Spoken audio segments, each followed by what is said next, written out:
that happened today. Check this out. Okay, NBA YoungBoy is officially charged for the Atlanta drug arrest.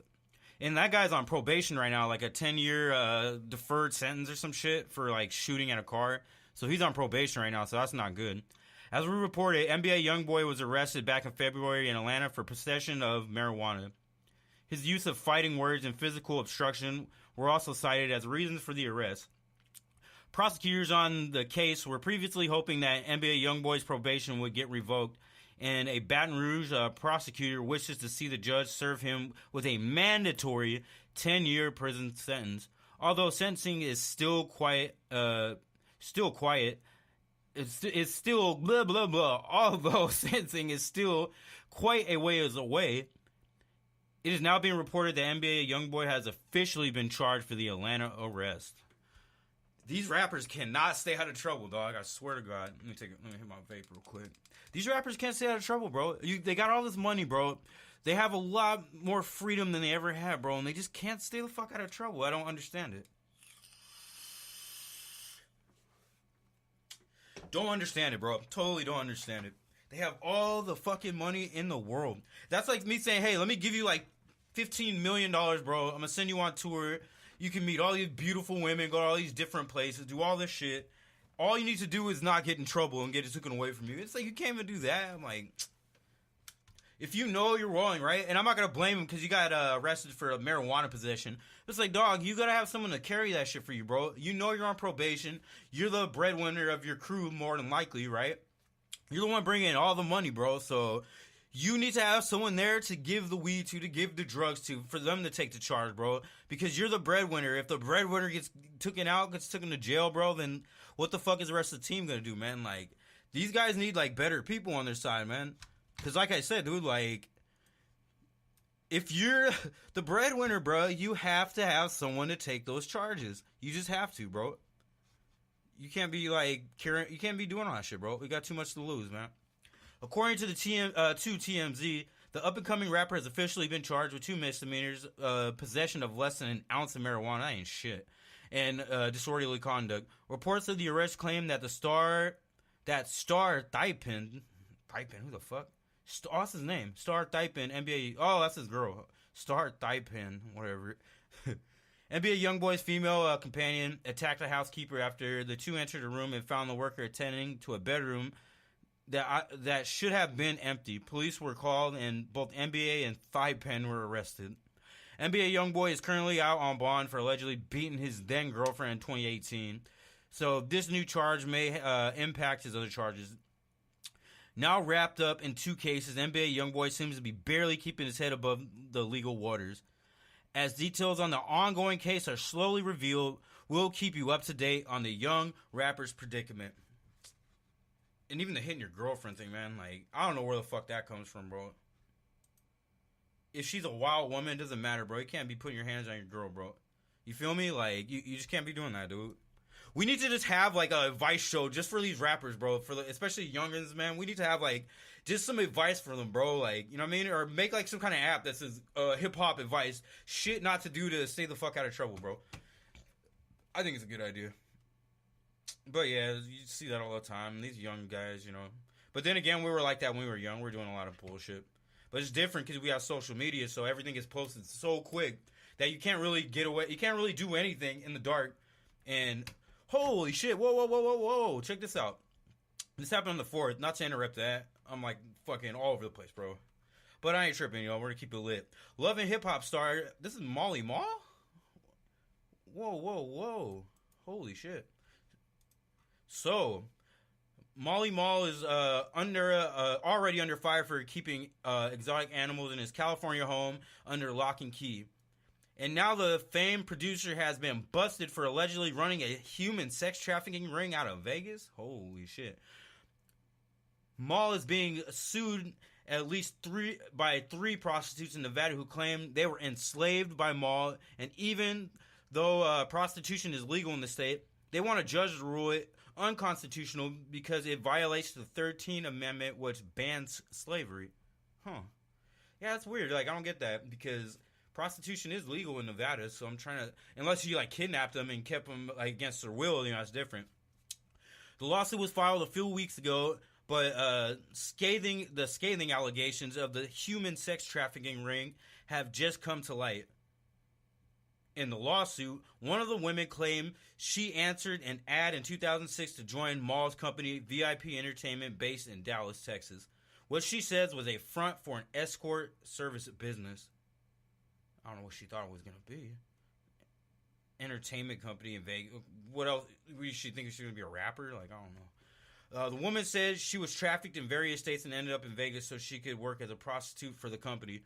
But Maul, she says, lured women under the guise that the work was glamorous, much like that of the Playboy bunnies, and was a Hugh Hefner of sorts. So he basically, like, what I'm getting from this is he finessed these chicks to basically work for an escort agency. And I don't know if he didn't disclose that, that's what they're going to be doing, he might be in big trouble, you know. And then Maul, this is Molly Maul, by the way, not like Maul from the Joe Budden podcast, but Molly Maul. She said use methods of fraud instead she enslaved and often forced to perform oral sex on him. During her time as a lady of the night, she was able to retain 30% of the money she earned. That soon changed, she said, and eventually had to give up Molly Maul up to 100% of her makings. Under her duties, the woman said she flew to places like Chicago and Boston to perform sex and was issued only a small allowance for food and her hotel stay. Molly Maul, another text, womp womp. Molly Maul's lawyer, Steve Stato, tells TMZ this is simply a nonsense lawsuit and that such allegations against Molly Maul are not deserved of further comment. Maul is in a lot of hot water over trafficking exotic animals as well. Blah, blah, blah. I don't really care about that. I was looking at the human trafficking one. So I don't know what to say about that, you know. I guess they're just saying, like, he basically finessed them and said they were going to do something else and wound up being escorts. And then wind up giving them 30% pay and cut them, allegedly. That's what they said, but neither here nor there. Let me go to a different one.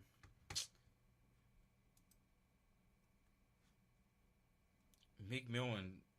I wouldn't want to see Meek Mill and fucking Big Sean collab. They're talking about that. Is anybody sick of collab albums? Can I tell you, like...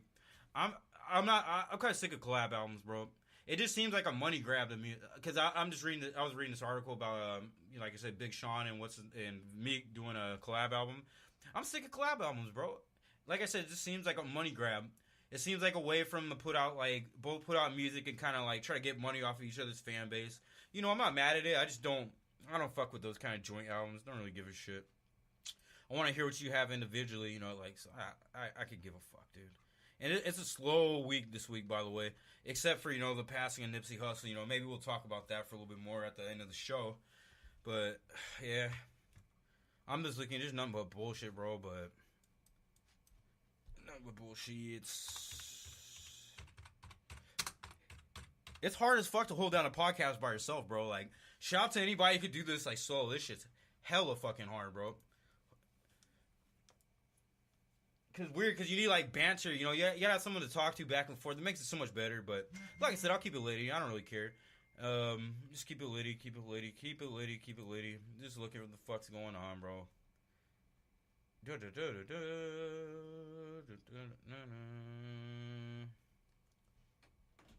it's so fucking hot in my garage, too. Hopefully you don't hear too much echo. I just opened my studio door. Rural areas have higher suicide rates.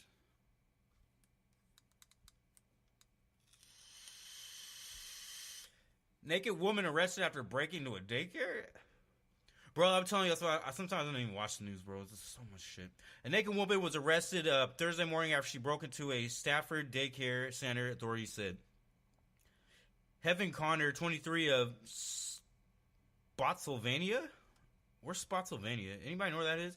Had been recently released from Rappahannock Regional Jail when she broke into a kids on the move learning center on Cambridge Street. Stafford County Sheriff officers said the two employees arrived at the center around 4 a.m. Thursday to a blah blah blah blah blah blah blah. Boring story, whatever. Some chick broke into a fucking daycare. Who cares? Why? No one was there. That's why I say who cares. It wasn't like anybody was actually there. Because that would have been more dangerous. Some crazy bitch breaking in here. We need to talk about mental health. Fuck all that shit, bro. You know what I was just thinking of? Hold on, close the door again. But check. This is what I was thinking of. Like, speaking about just reading that story about that chick. We gotta talk about mental health. Because allegedly the guy who killed Nipsey Hussle, that guy, I guess, has a history of mental health issues. And my question is, like, damn, if this guy was this fucking dangerous where he would shoot and kill somebody for goddamn there no reason, or really, like, a small issue if they had one, how come that guy wasn't being, like, watched, bro? That's all I'm saying. Like, how come this dude wasn't being watched? Was he on meds? Like, what's going on with that shit, bro? Like, we need to pay attention to people with mental health issues, bro. Because that's very dangerous. Think about it. If that's what really happened in that story, bro, like, Nipsey Hussle got killed by someone who was mentally ill, bro. And it's like, damn, we need to fucking be on top of that, bro. We need to have better screening for people with mental health. We need to have better, like, therapy and just better programs for people with mental health, bro. So they don't, you know what I mean?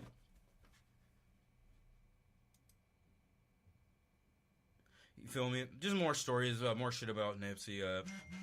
Nipsey Hussle killer fired additional shots after rapper talked back. Nipsey Hussle's killer became fully emerged when his first shots didn't finish off the rapper, and Nipsey talked back to him. Sources at the scene of the murder tell us after Eric Holder allegedly shot Nipsey Hussle twice, the rapper fell to the ground and raised his head, saying something to the effect of, "You shot me. You got me. I'm good." We're told Holder, who had already started to walk away, then turned around and walked back to Nipsey Hussle's direction when he realized the rapper was still alive. That's when Holder fired additional shots at Nipsey. Those bullets eyewitnesses believe are the ones that killed him. Sick shit, man. And this is my only other question, too. This is my only question. I'm not going to conspiracy theory. I don't want to do that. But my only fucking question is, bro, this is my only question. How did that nigga afford such an expensive lawyer? Can someone tell me that? If someone could tell me that, like, how do you afford that? Maybe he had a shitload of money. I don't know. He didn't seem like a man of very much wealth. So it's just suspicious to me. That's the only thing I wonder. That's it. You know, I'm not going to go into conspiracies. Like I said, I'm not going to say any of that shit. But that's all I'm asking, bro. It's like, how the fuck did he afford that lawyer? That's about it. That's all I'm going to do. I don't want to keep talking about this shit, bro. Like, I don't want to keep talking about that shit, dude. This is real fucked up shit. This is all the news is about. And by the way, his lawyer is Chris Darden. He was O.J. Simpson's former prosecutor. Which is weird, too. Because he was a prosecutor. I guess he switched up. And now he's a defense lawyer. Well, I guess, you know, because if he's a prosecutor, he understands that whole sector. He understands that shit. Here's the subject. Post Malone replaces himself at number 1 on the hot R&B hip-hop charts. All I gotta say is I don't like Post Malone. I think he's an industry plant. If I could say that, he's an industry plant. I don't like him. I just don't like how everybody forgave him for those, like, comments he made about how there's no deep, fucking meaningful shit in hip-hop. Especially when a dude like, God rest his soul, Nipsey Hussle was here, bro. I hate motherfuckers like that, bro. And no one said anything to him. Or they did, but they just let it go. They're like, oh, he makes good music. Black people do that shit a lot, bro. It'll be like, they'll say something about you or, like, insult, like, your square, your community, like, insult your shit.